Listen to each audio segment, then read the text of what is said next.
सियार आराम से बैठकर बकरे का मांस खा रहा था। तभी उसके पास शेर सिंह आया।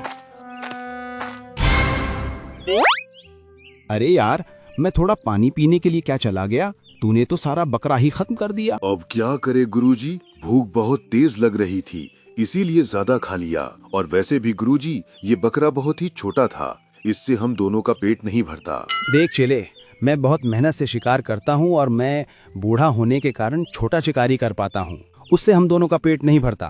तुम्हारे लिए अच्छा होगा कि तुम मांस को छोड़कर फल और तरकारी खाना शुरू कर दो, जो तुम पहले खाते थे। पर गुरुजी, फल और तरकारी खाने से तो शरीर में ज्यादा ताकत नहीं आती और कमजोरी रहती है। मांस तो मुझको मजबूरी में खाना पड़ता है ताकि शरीर में ताकत आए और आंखों की रोशनी बढ़े। अरे तेरी ऐसी क्या मजबूरी हो गई जो तुम मेरे हिस्से का खाना भी अकेले ही खा जाता है? देख भाई, अब तुम मेरे साथ नहीं रहेगा तो अपना कहीं और देख ले। देख लो गुरुजी, अगर आप मुझको अपने से अलग करोगे तो आप छोटा शिकार भी नहीं कर पाओगे, क्योंकि उस छोटे शिकार को बहला फुसलाकर मैं ही लेकर आता हूँ आपके पास, तब आप उसको अपना शिकार बना पाते हो। अरे मूर्ख, तू भूल गया मैं एक शेर हूँ, और शेर कितना भी बूढ़ा क्यों ना हो जाए, वो शिकार करना नहीं भूलता। अब एक चिंदी चोर चेला मुझको शिकार करना बताएगा। अगर तुझको ऐसा लगता है कि तेरे बगैर मैं भूखा मर जाऊंगा और मुझसे शिकार नहीं होगा, तो तू अभी के अभी ये जंगल छोड़ के चला जा। ठीक है गुरुजी, अगर आपको मैं बोझ लग रहा हूँ तो मैं यहाँ से चला जाता हूँ। अगर आपको कभी मेरी याद आए तो आ जाना, मैं आपके पड़ोस के जंगल में जा रहा हूँ, और आप देखना मैं अपनी बुद्धि से कैसे बैठा बैठा खाता हूँ और वहाँ के सभी जानवरों को अपनी सेवा में लगा लेता हूँ। उस जंगल में मेरी ऐसी सेवा होगी जैसे महाराज की होती है, आप देख लेना। कोई बात नहीं है, हम तुमको देख लेंगे कि तुम्हारी कैसे महाराज जैसी सेवा होती है। और शेर सिंह ने अपने चेले को भगा दिया। सियार दूसरे जंगल में आ गया। अरे यार, मैं गुरुजी से लड़ाई करके आ तो गया हूँ इस जंगल में, पर ऐसा क्या करूँ कि लोग मुझको बैठे बैठे खाना खिला दें। सियार को एक युक्ति सूझी और वो एक पेड़ के पास जाकर बैठ गया और उसने अपने पास खाली कमंडल रख लिया। अब यहीं पर बैठे बैठे मैं जानवरों को मूर्ख बनाऊंगा और मौका मिलने पर किसी कमजोर जानवर को अपना शिकार भी बना लूंगा। तभी वहां से एक हाथी गुजर रहा था। अरे ये कितना खराब जमाना आ गया है, अब तो भलाई का जमाना ही नहीं है। तभी आते हुए हाथी पर सियार की नजर पड़ी। अच्छा, तो इस हाथी को मूर्ख बनाता हूँ, और वैसे भी हाथियों में मोटी बुद्धि होती है, इनको मूर्ख बनाना आसान भी है। और सियार ने आवाज देकर हाथी को अपने पास बुलाया। अरे ओ गजराज, जरा इधर तो आना, हमारे पास तुम्हारी हर समस्या का समाधान है, जरा इधर तो आना।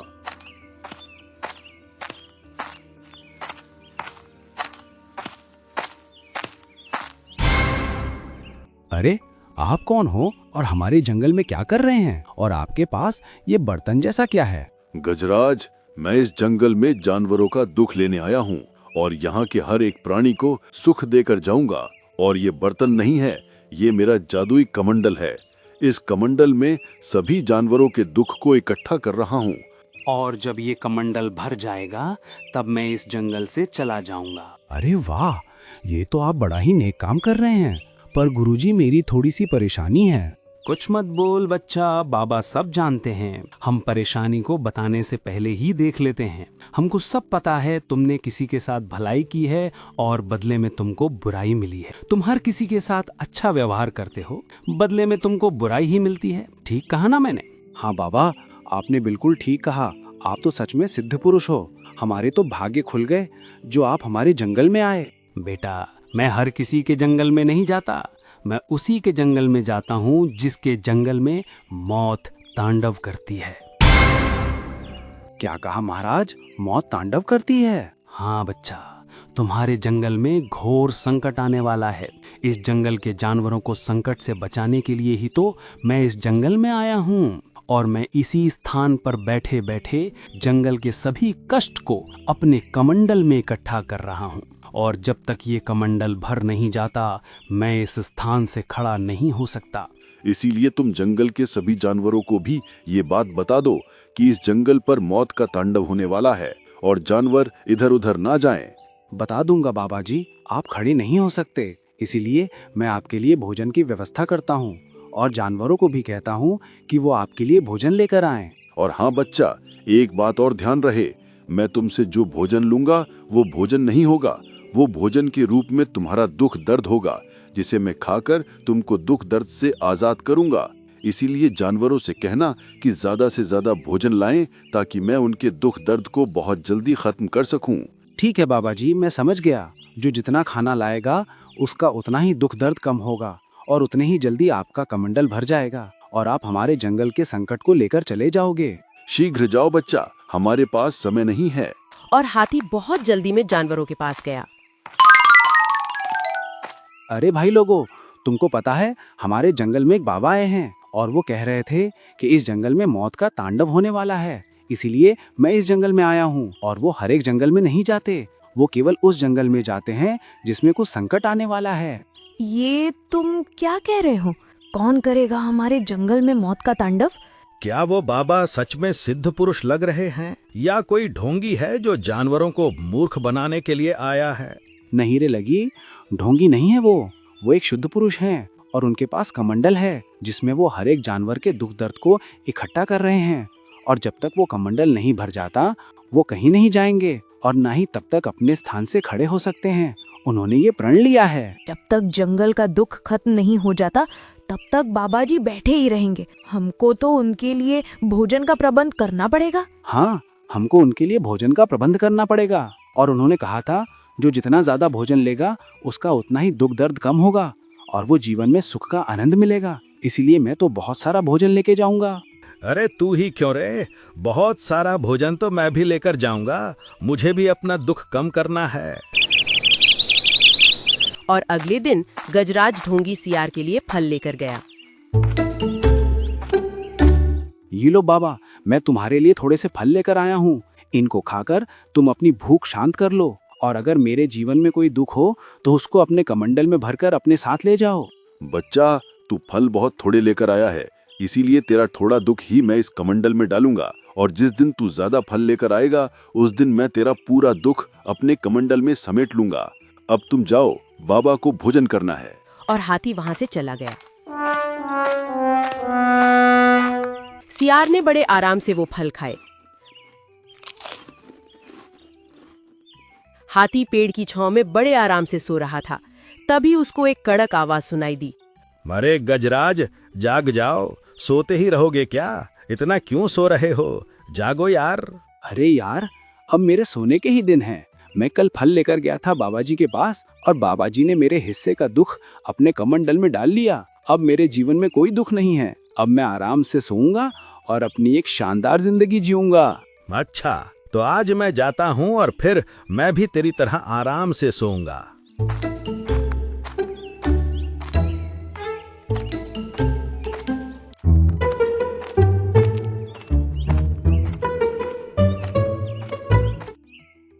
बाबा जी, मैं आपके लिए फल लेकर आया हूँ, आप एक खा लो और मेरे जीवन में जो दुख हो उसको अपने कमंडल में डाल लो। ठीक है बच्चा, मैं तेरे जीवन का 1/3 कष्ट अपने कमंडल में डाल लिया है और जब तू 3 बार और मेरे लिए फल लेकर आएगा तो तेरा सारा कष्ट मैं अपने कमंडल में डाल लूंगा।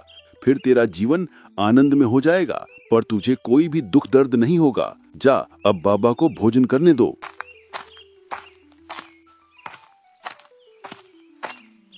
अरे यार, फल खा खाकर मैं बहुत परेशान हो गया हूँ। मुझको तो बकरे का मांस बहुत अच्छा लगता है। क्या करे, मजबूरी है। शेर सिंह के साथ था तो बकरे का मांस भी मिलता था। खैर, अब फल खाकर ही काम चलाता हूँ। पता नहीं शेर सिंह अब क्या कर रहा होगा, कहीं भूखा तो नहीं मर गया। अरे यार, जब से मेरा चेला गया है तब से मैंने भरपेट खाना नहीं खाया है और ना ही कोई शिकार मेरे हाथ लगा है। मेरा चेला कैसा भी था लेकिन मेरे लिए शिकार तो लाता था। अब मैं क्या करूं? हाँ, उसने कहा था जब भी उसकी याद आए तो उसके जंगल में आ जाना। वो पड़ोस के जंगल का एड्रेस देकर गया था, वहीं पर चलता हूँ।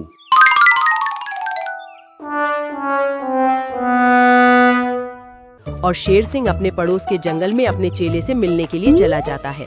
लकी गधे ने शेर को अपने जंगल में आता देख लिया और वो जल्दी से जानवरों को इसके बारे में सचेत करता है। अरे भाइयों, मैंने अभी अभी अपने जंगल में एक खूंखार शेर को आते हुए देखा है। अरे लकी, तुम ये क्या कह रहे हो? अगर वो शेर हमारे जंगल में आया है तो अवश्य ही वो भूखा होगा और वो शिकार की तलाश में आया है। लेकिन बाबा जी ने तो कहा था कि हमारे दुख दर्द और जंगल में जो भी संकट है वो सब खत्म हो गया है।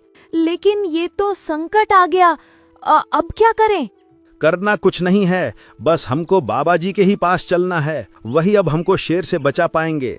और सभी जानवर ढोंगी सियार के पास पहुंचे। बाबा हमको बचा लो, हमारे जंगल में खूंखार शेर आ गया है। कहीं मुझको ढूंढते हुए गुरुजी तो नहीं आ गए इस जंगल में, देखना पड़ेगा। अरे बाबा जी, किस सोच में पड़ गए? मैंने कहा आपसे कि हमारे जंगल में एक खूंखार शेर आ गया है। अब आप ही हमारी मदद करो, उस शेर को यहाँ से भगा दो। ठीक है, तुम चिंता मत करो, आने दो उस बागड़ बिल्ले को। अगर मैंने उसको अपने मंत्रों की शक्ति से वापस नहीं भगा दिया तो कहना। और थोड़ी देर बाद वहां पर शेर आ गया। रुक जाओ, अगर तुमने एक भी जानवर को शिकार बनाया तो मैं तुझे अपने मंत्रों की शक्ति से यहीं पर भस्म कर दूंगा। अगर सच में तेरे मंत्रों में शक्ति है तो आज फिर तू मैदान में आ।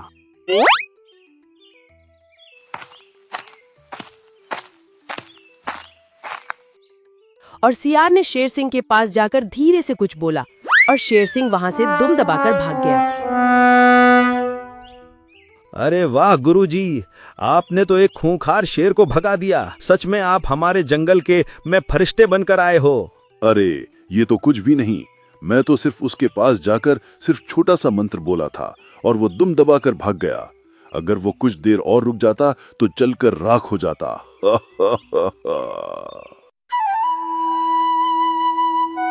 और शेर अपनी नजर बचाते हुए अपने चेले के पास पहुंचा। अरे गुरुजी, आप? हाँ, तुमने ही तो मेरे कान में कहा था कि जब कोई जानवर मेरे आसपास ना हो तो आ जाना। बस मैं आ गया जानवरों से अपने आप को बचाते हुए। कोई जानवर मुझको आपके साथ न देख ले। बड़ी मुश्किल से खाने का जुगाड़ बैठाया है, कहीं वो भी मुझसे छिन न जाए। अरे तुम चिंता मत करो, सभी जानवर इस समय तालाब पर पानी पीने के लिए गए हैं। पूरा जंगल खाली है, कोई नहीं है। बताओ गुरुजी, कैसे आना हुआ इस जंगल में? मैं तुम्हारे पास आया हूँ चेले। जब से तुम मुझको छोड़कर गए हो मेरे हाथ एक भी शिकार नहीं लगा। मैं पुरानी हड्डियों को खा जीवित रहा हूँ।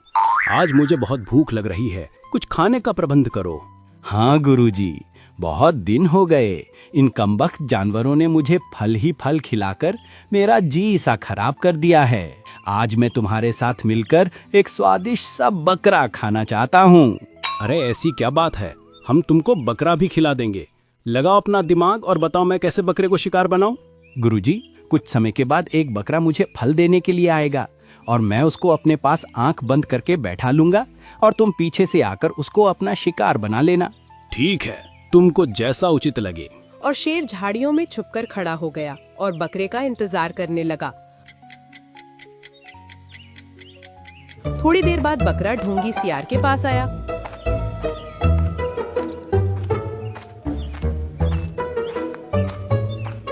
बाबा जी, मेरा जीवन बहुत ही कष्टदायक है। मैं आपके लिए ये फल लेकर आया हूँ, आप इनको स्वीकार कर लो और मेरे जीवन के सारे कष्ट को अपने कमंडल में डाल लो।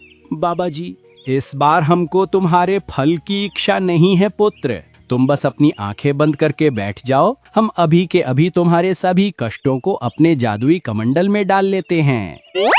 और जैसे ही बकरा आंख बंद करके ढोंगी सियार के सामने बैठा तो शेर झाड़ियां में से निकलकर बकरे के ऊपर हमला कर दिया और बकरे को अपना भोजन बना लिया। और फिर दोनों बकरे का लुत्फ उठाने लगे।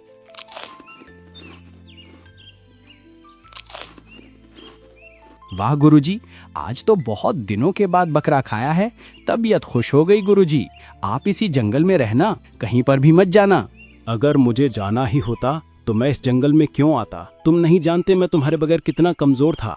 अगर मैं तुम्हारे पास नहीं आता तो मेरी भूख से तड़प कर मृत्यु हो जाती। हाँ गुरुजी, आपने बिल्कुल ठीक कहा। अगर आप यहाँ पर नहीं आते तो मैं भी घटिया फल खा खाकर अपने आप को अधमरा सा कर लेता। इसीलिए तो हमारे बुजुर्ग ने कहा है कि एक और एक दो नहीं बल्कि 11 होते हैं। अब हम हमेशा इसी जंगल में रहेंगे और यहाँ के जानवरों को ऐसे ही मूर्ख बनाते रहेंगे। अब कोई भी जानवर बाबाजी के पास आता और बाबाजी उसको अपने पास आंख बंद करके बैठा लेते और शेर पीछे से आकर हमला कर देता।